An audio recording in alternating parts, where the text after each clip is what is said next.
Hibrid Entertainment. And welcome to the Chicago Urban League. My name is Sherry Runner. I'm the interim president and CEO. We're very excited to have this group of people here tonight to talk about the big issue that's happening in our community. And I'm not going to take a lot of time because we don't have a lot of time and we've got a lot of very interesting and important people here. So I am going to introduce Domiti Pongo, who is our moderator for the evening, and we'll get started. Thank you very much. Yeah, my name is Domiti Pongo, news anchor at WVON 1690. We don't have much time, so I'll jump right into the rules and some of the lay of the land so you all can know how this will go. I expect it to be an exciting and spirited discussion, but most importantly, a productive one. What do we tangibly and specifically expect to see once this is all said and done?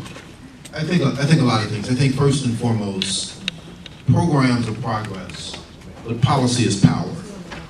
There are policies that exist that absolutely need to change in order to see real things happen in our community and give us some real strength. And some policies are simple. Don't shoot to kill. I think the critical question about process is how do we, the multiple we's that are engaged at this moment, stay engaged, keep the pressure on, and make sure that there's a public process and a process that lives and is rooted in the various communities most affected by these patterns of abuse and impunity for abusers. And I think so when we talk about the mayor's task force, or when we talk about the mayor, or when we talk about prospective superintendent, I think there's a danger, and we often fall into this, of thinking that somebody's going to come and fix this for us, that there's going to be some person, some enlightened leader, or some, the best possible police chief who's going to come and deal with this. I don't expect that. I think we're going to have limited mortals, some of them better than others, who are going to be in these positions. Their ability to function and to do the right thing and to stay on the path is going to be determined by their circumstances, by the pressures they're under, by the accountability they're held to by citizens. And so, there's so much energy right now. There's so much moral outrage. It's an extraordinary time. It's extraordinarily stirring.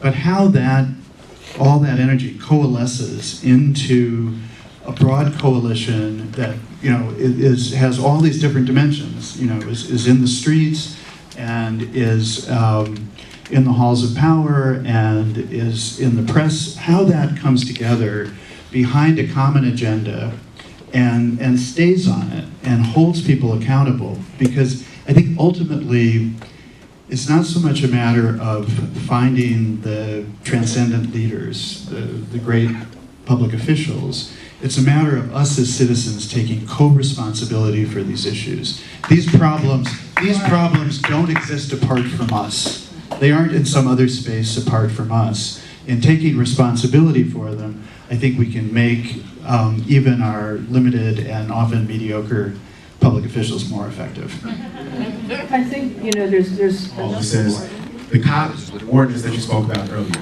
what needs to happen so that this won't be marginalized and so that the community can support you? And you spoke about that. If you could sum it up again briefly, what it intends to do, right, and then what you would like for these folks to do to make it reality. It's called the Fair Cops Ordinance. It was proposed by the Community Renewal Society. It would create a police auditor that would have subpoena power and access to all police records and all records of civilian complaints about excessive force or police misconduct. It would review the activities of IPRA and the police board and report to the public on their activities, and it would have the authority to propose legislation to the city council. The police auditor would be independently appointed, not by the mayor, but by a group called the Police Assessment Resource Center, which is a not-for-profit agency often involved in monitoring city police forces after Justice Department decrees.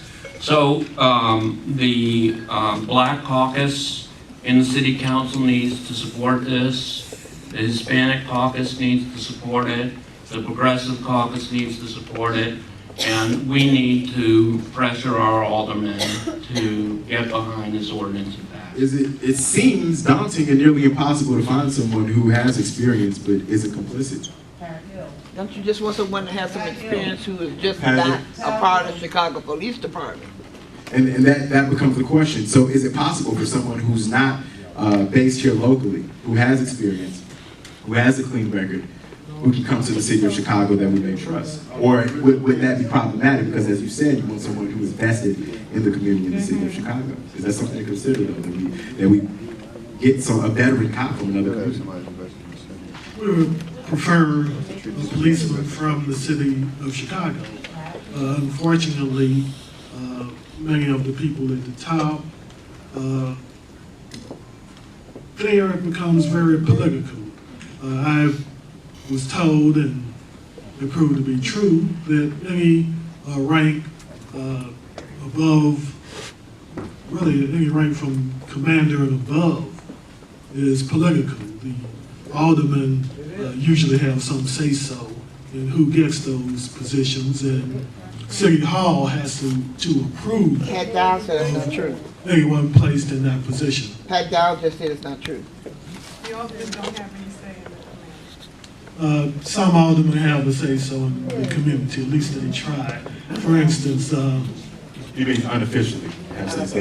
yes, unofficially, they make phone calls, they make recommendations, they put pressure on the superintendent to move commanders or to get the person who they Put people on the spot to give endorsements, but how do we vet community members so that we can take back the power in the city of Chicago? I think it's an interesting question right now, especially as we face trying to determine who will be the next police superintendent. Under the circumstances that we face in the city and the turmoil with regard to all of the systemic issues that we face, how will we be a part of, how will the community be a part of choosing or advising the mayor on who that next person will be? And I know that this comes from the police board, that the recommendations come from the police board, but at what point will we be a part of a community input into who that person will be?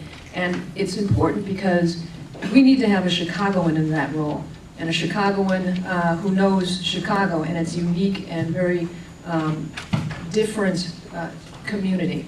And we don't necessarily want to have that person be a career policeman either, because that will create or just perpetuate the same problems that we already face.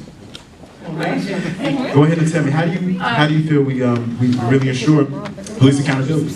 Okay, so for one, is there a way we can test our police officers for sexism, racism, homophobia, transphobia, all of this Mental stuff? health. Right. Learning, teaching them how to engage with people who are having issues with mental health, because sometimes these implicit bias that, not Superintendent Gary McCarthy, but Gary, some of these implicit biases that Gary mentioned before are explicit. They have been explicit. We encounter them every day. So I wish there was a way that we could just take a magical test, but I'm gonna give you a couple more things that we can do instead of that, because that's the magical test. And when it gets created, please let me know. For one, we need increased Department of Justice enforcement of existing civil rights laws, right? Right. These laws exist. Right. It's not like they don't, some of these laws exist, right?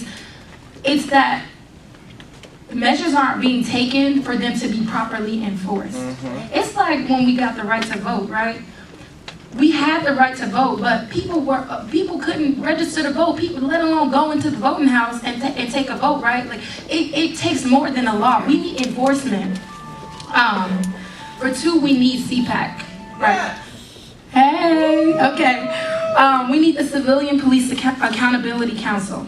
Someone with real power, not that we're just going to put some input in and again, like, and recommend, right? Somebody mentioned, like, we tired of recommendations. We need someone with real hiring, firing, subpoena, and budgeting power.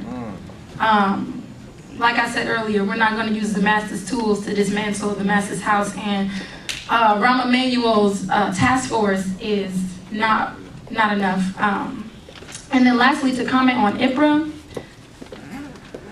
BYP 100 has gone to IPRA countless police board meetings, countless. I think, is it every third Thursday now? I mean, I think it's on my calendar at this point, on repeat, right? So we've gone there demanding that Officer Dante Servant be fired. And how long did it take? How long did it take for them to recognize us, to acknowledge us? It took too long. IPRA is illegitimate. I'm all about CPAC, okay?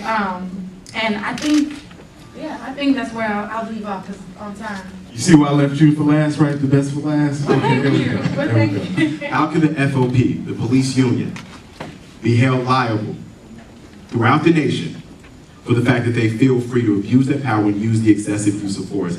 How can we essentially prosecute, I believe the question is asking, and hold them accountable and effectively, again, it goes back to the original question. How do we hold them accountable for what they've done?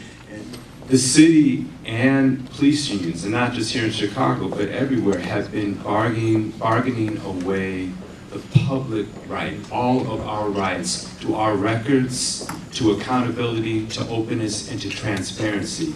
Right now, and it's just coming to light, and it's coming to light only because some folks actually by accident noticed, because there are private agreements right now to destroy all police misconduct records. Destroy all police misconduct records that are 5 years or more old. And that's what the contracts say. There's a contract that the city agreed to. So I mean, this is Paul's point, because this doesn't happen unless the city agrees to it. A contract is an agreement between two parties. When you say the city, are you talking? I'm talking the city of Chicago. Are you talking aldermen? Or I'm talking, the city of Chicago enters a contract that's approved, yes, by city council too. It's a negotiating process, but have bargained away core accountability issues. Let's just let's just say this one point. Let me say it one more time. Destroying all police misconduct records that are more than 5 years old. We got people right now who are still in prison. A man was released just about a month and a half ago, Sean Worrell, after spending 25 years in prison, and he was released because there was evidence of documented police torture that went back. They're talking about destroying. Once it's destroyed forever. And not just talking about history. There are people in prison right now, number one. Number two, there are officers who are out there right now who've engaged in patterns of abuse. And we're talking about at a time when, at this time, can you imagine this? At this time, we're talking about destroying the very evidence. That's right. You destroy the evidence, you're never going to have accountability. So bottom line is, we have to hold the city and the unions accountable, not to let the city bargain away the rights of the people. Right.